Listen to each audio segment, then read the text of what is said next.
अगर आपको claim form fill करना पड़ेगा, लाइक आपने इवनिंग में एडमिशन हो गया तो हम मॉर्निंग में शिफ्ट कर सकते हैं। अस्सलाम वालेकुम गाइस, इस वीडियो के अंदर हम आपके क्वेश्चंस का जवाब देने वाले हैं जो क्वेश्चंस आपने यूट्यूब के ऊपर अपलोड किए थे कमेंट सेक्शन के अंदर कि ये सवाल जो है हमने बच्चों से पूछने हैं।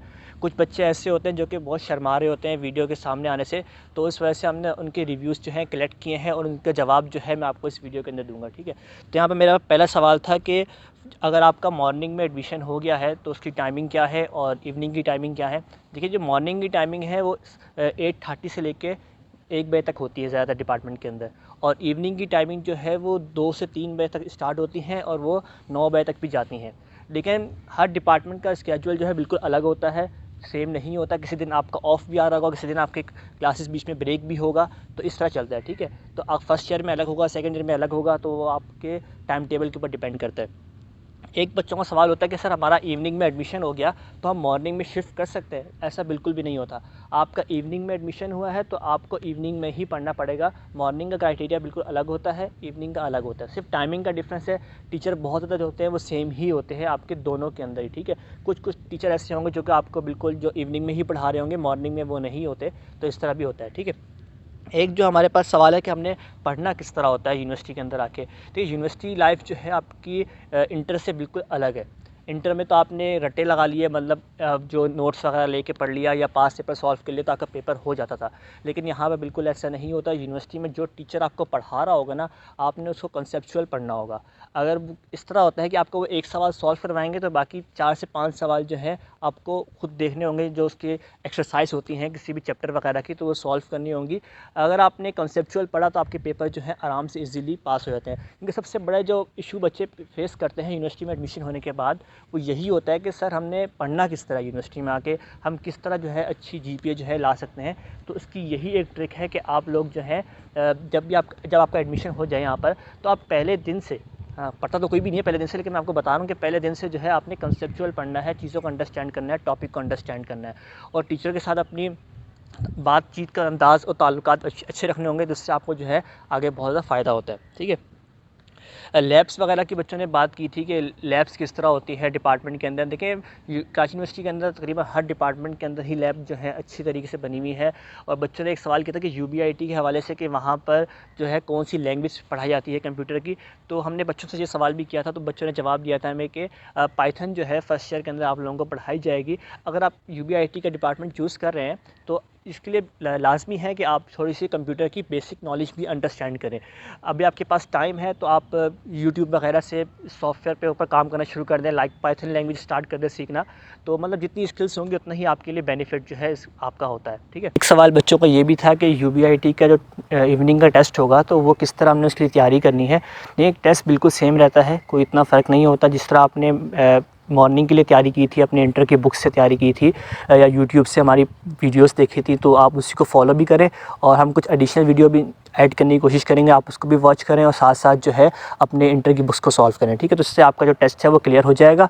और एक सवाल बच्चों का यहाँ पर ये था कि अगर हम यूनिवर्सिटी के अंदर टेस्ट की जो पेपर की तैयारी जो है यूट्यूब से करते हैं तो उसका बेनिफिट है या नहीं है। देखिए, मैंने आपको जैसे बताया था कि टीचर जो है टॉपिक कवर करवाते हैं, सिर्फ आपको अंडरस्टैंड करवाते हैं। ठीक है, बाकी उसका डीप में आपने खुद जाना होता है, तो आप यूट्यूब वगैरह की हेल्प ले सकते हैं, गूगल की हेल्प ले सकते हैं, वहाँ से पढ़ते हैं। पेपर आउट नहीं आता, पेपर कॉन्सेप्चुअल आता है, आउट कुछ भी नहीं होता। ठीक है, बाकी एक बच्चों की ये था कि फ़ीस स्ट्रक्चर का पूछे। ठीक है, फ़ीस स्ट्रक्चर पूछने का फ़ायदा नहीं है।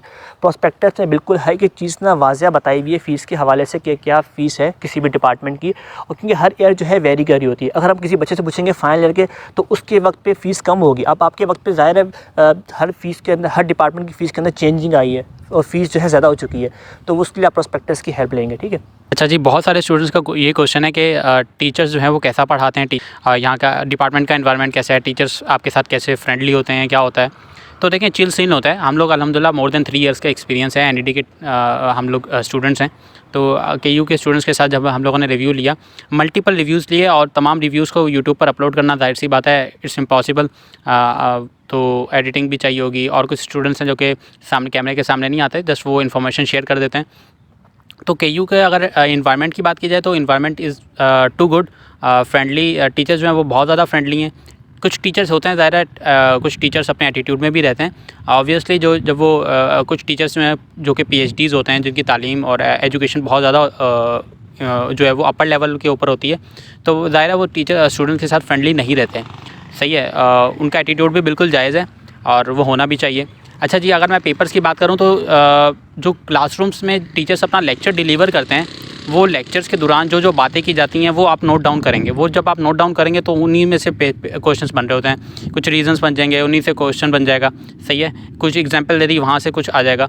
तो ये तो मतलब टोटली क्लासरूम में जो डिस्कशन होगी वहीं से आता है पेपर। ऐसा नहीं है कि पेपर बिल्कुल ही आउट आ गया, ऐसा थोड़ी हो रहा है। पेपर बहुत आसान आता है और आपके जो पढ़ने वाले बच्चे हैं जो कि क्लासेस को अटेंड करते हैं, क्लासरूम में जो लेक्चर लिया हुआ होता है, आप लोग टाइमली नोट डाउन करते हो, चीज़ों को, टीचर्स को फॉलो करते हो, टीचर्स के असाइनमेंट्स को, और जो लेक्चर आपने आज पढ़ लिया वो आप पढ़ने के बाद आप बुक को भी रेफ़र कर लो। टीचर्स बुक भी आपको रेफ़र करते हैं कि भाई आप इस बुक से आप पढ़ेंगे, तो उन बुक से अगर आप तैयारी कर लेते हो तो आपकी अच्छी CGPA बन जाएगी, नो डाउट। और लेकिन कईयों में एक जो मैंने सीन देखा कि यहाँ पर डिपार्टमेंट को चेंज नहीं कर सकते, जबकि NED में है, COD का ऑप्शन होता है। आप यहाँ पर मॉर्निंग में अगर आपका एडमिशन हो तो मॉर्निंग में ही रहेंगे और डिपार्टमेंट आपका चेंज नहीं होगा। फॉर एग्जाम्पल आपका फार्मेसी में एडमिशन हो गया तो आप फार्मेसी से किसी और डिपार्टमेंट में मूव नहीं कर सकते, या सही है। तो आपको एडमिशन ही कैंसिल करना पड़ेगा और नेक्स्ट ईयर दोबारा एडमिशन लेना पड़ेगा अगर आपको डिपार्टमेंट चेंज करना है। यहाँ पर डिपार्टमेंट चेंज करने की कोई भी पॉलिसी नहीं है।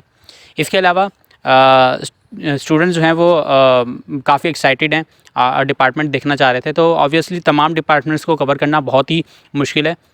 KU एक बहुत बड़ी यूनिवर्सिटी है और यहाँ के तमाम डिपार्टमेंट्स को कवर करना, और सबसे बड़ी बात, अभी स्टूडेंट्स के एग्ज़ाम्स चल रहे हैं, तो एग्ज़ाम्स के दौरान दैट्स नॉट अलाउड कि आप जो है वो एक वीडियो शूट करो, क्लासेस को, लाइब्रेरीज़ को शो करो। तो जितना हो सकता है पॉसिबल, हमारे लिए पॉसिबल है और वो हम आपके साथ करेंगे और इंशाल्लाह ताला आपके साथ जो है वो वीडियोज़ वगैरह शेयर करेंगे। थैंक यू सो मच, अल्लाह हाफ़िज़। बच्चों का एक सवाल ये था कि मेरिट लिस्ट के हवाले से, मेरिट लिस्ट जो है 26 दिसंबर को अपलोड हो जाएगी और हम आपके साथ शेयर कर देंगे। उसके अंदर उन बच्चों का नाम आएगा जो सिलेक्ट हुए होंगे, उनके रोल नंबर के आगे जो है डिपार्टमेंट का नेम मेंशन होगा और उनकी इंटर की परसेंटेज जो है वो मेंशन होगी। अब कोई ऐसा बच्चा जिस डिपार्टमेंट में इंटरेस्ट था वो नेम नहीं आया तो उसके लिए वो क्या करे। लेकिन आपने 5 डिपार्टमेंट के नाम जो इंटर किए थे ना, उन्हीं में से ही आपकी सिलेक्शन होती है कि आपकी परसेंटेज कहाँ पर लाई कर रही है। और उसके लिए अगर आपको क्लेम फॉर्म फिल करना पड़ेगा, लाइक आपने सॉफ्टवेयर इंजीनियरिंग भी डाला था और कंप्यूटर भी डाला था, ठीक है। आपकी सॉफ्टवेयर में एडमिशन हो गया और आप चाहते हैं कि मेरा कंप्यूटर में होना चाहिए था और आपकी परसेंटेज भी उतनी बन रही थी, तो फिर उस केस में आपको क्लेम फॉर्म फिल करना पड़ेगा, तो आपका डिपार्टमेंट जो है चेंज होता है, वरना नहीं होगा, ठीक है। बाकी बच्चों का सवाल था कि इवनिंग के हवाले से कि इवनिंग के एडमिशन कब आएंगे। इवनिंग के एडमिशन जो है जनवरी के स्टार्ट में आएंगे, जनवरी से पहले जो है नहीं आएंगे, सही है। और एक विजुअल स्टडीज़ की जो है वो भी लिस्ट जो है 26 दिसंबर को ही आने वाली है, जिसके अंदर उनको कंफर्म हो जाएगा कि उनका एडमिशन हुआ है या नहीं हुआ। ओपन मेरिट का जो है 28 दिसंबर जो है लास्ट डेट है फॉर्म फिल करने की, आप लोग जो है फॉर्म फिल कर लें।